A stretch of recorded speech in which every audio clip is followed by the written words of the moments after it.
ডানকুনিতে আবারও পুকুর বোজানোর অভিযোগ এবং ঘটনাস্থলে ডানকুনি থানার পুলিশ এসে ইতিমধ্যেই যে গাড়ি এই দেখতে পাচ্ছেন ৪ নম্বর ওয়ার্ডের শান্তিসংঘ ক্লাবের পাশে আমরা রয়েছি এবং সেখানেই যেমনটা আমরা জানতে পারছি একটু আগেই পুলিশ এসে ৪০৭ সহ যারা গাড়ি চালক রয়েছেন এবং যারা পুকুর বোঝাচ্ছিলেন তাদেরকে আটক করে নিয়ে গেছে ডানকুনি থানায়।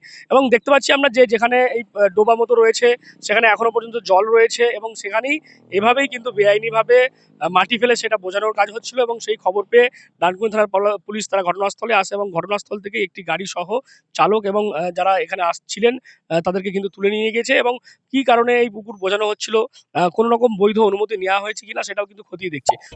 পুকুর বোঝানোর অভিযোগ উঠেছে, আজকে পুলিশ এসে গাড়ি সমেত বেশ কয়েকজনকে আটক করে নিয়ে গেছে, কি বলবেন? দেখুন, এটা তো আমার এখনো জানা নেই।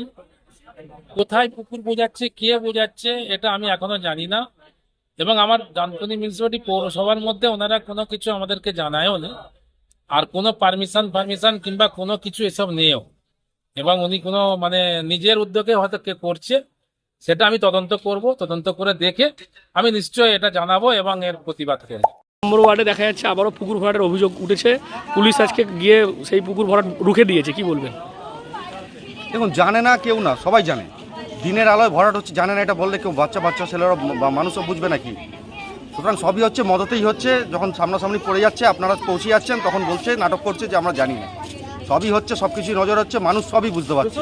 আজকে পুকুর, খাল, ডোবা এগুলো থাকবে কি করে, যেহেতু সরকারের তৃণমূল রয়েছে না, আর তৃণমূল কাটমানি ছাড়া চলবে না। সুতরাং যখন রয়েছে, কাটমানির ব্যাপার থাকছেই এখানে, পয়সার ভাগ বাটোয়ারা রয়েছেই এখানে, এখানে বলার কোনো জায়গা নেই। সুতরাং এইভাবেই হয়ে আসছে, যেখানে প্রয়োজন সেখানে কাজ হচ্ছে না, আর যেগুলো প্রয়োজন আছে সেগুলোকে বুঝিয়ে ফেলা হচ্ছে। ডানকুনি ৪ নম্বর ওয়ার্ডে পুকুর বোজানোর ঘটনা, সেখানে বিজেপি অভিযোগ করছে যে তৃণমূল কাউন্সিলরের মদতেই হচ্ছে। কাউন্সিলরের ওয়ার্ডে এরকম হতে তিনি জানেন না? দেখুন, এটি কাউন্সিলরের সম্পূর্ণ ব্যাপার। আপনি কাউন্সিলরকে জিজ্ঞাসা করলে মনে হয় উনি ভালো বলতে পারবেন, কারণ উনি ৪ নম্বর ওয়ার্ডের জনপ্রতিনিধি। ওনার কাছে নিশ্চয়ই নলেজে আছে ব্যাপারটা। তো আপনারা ওনাকে গিয়ে জিজ্ঞাসা করুন। তবে আমরা দেখতে পাচ্ছি ডানকুনিতে কিন্তু এইভাবেই একের পর এক বিভিন্ন ওয়ার্ড থেকেই যে ছবি উঠে আসছে, সেখানে কিন্তু এই জলাশয় থেকে শুরু করে পুকুর এরকমভাবে বোঝানোর অভিযোগ আসছে। এরকমই অভিযোগ কিন্তু দেখা যাচ্ছে একেবারে ৪ নম্বর ওয়ার্ডের শান্তিসংঘ ক্লাব আমরা রয়েছি সেখানেই এইরকম বেআইনি পুকুর ভরাট রুখলো ডানকুনি থানার পুলিশ। এবং এই যেমনটা স্থানীয় প্রশাসন সূত্রে আমরা জানতে পারছি যে কোনো রকম অনুমতি না নিয়েই কিন্তু এই কাজ হচ্ছিল, সেই কারণেই পুলিশ এসে এই এই এখনো পর্যন্ত যেটা জানা যাচ্ছে একটি গাড়ি সহ বেশ কয়েকজনকে আটক করে নিয়ে গেছে এবং গোটা বিষয়টা কিন্তু খতিয়ে দেখছে ডানকুনি থানার পুলিশ। আপনারা কি বলবেন এই বিষয় নিয়ে? অবশ্যই কমেন্ট করুন কমেন্ট বক্সে। এরকম আরো খবর পেতে নজর রাখুন ডিএনএন বাংলায়। ডিএনএন বাংলা সবার মনে, সবার ফোনে।